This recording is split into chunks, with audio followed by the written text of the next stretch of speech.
Good evening, everybody. Thank you for allowing me the opportunity to speak to you. I'm a longtime former Rock Island citizen.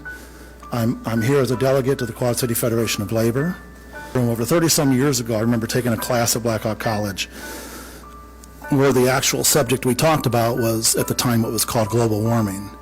And they talked about how water was going to become the most scarcest commodity that we would ever have. And at the time, I was younger, and I thought, that's just not possible. There's no way that's where we're going to end up.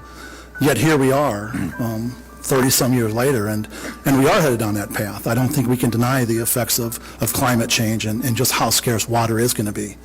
And I think turning that over to a private corporation, I think is really just not the right thing to do.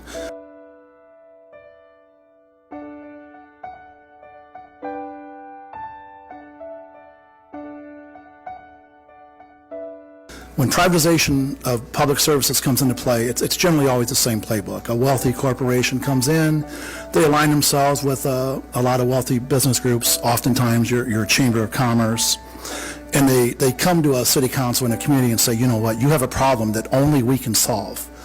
Now, what the problem that they're talking about this week and what we're hearing about is that you have a police and firefighter pension problem that just can't be solved without this windfall of selling your water to this private corporation. So even a one-time windfall that comes in is going to do nothing but simply delay the inevitable. You'll be back here again. I guess I would ask you, what will they come after next? Will they then directly come after the police and firefighters? Or will they go after prevailing wage agreements and project labor agreements and say, you know what, we have to eliminate these because we just can't afford to have quality workmanship in our projects. You know, a little bit about Illinois American Water. I sat over here last month and I listened to their presentation. Part of their presentation talked about kicking the can down the road. You know, I would argue that if you were to sell your water services, you will be doing more than just kicking the can down the road. You'll be taking the road out from under a lot of people. Future generations will not be able to afford water services.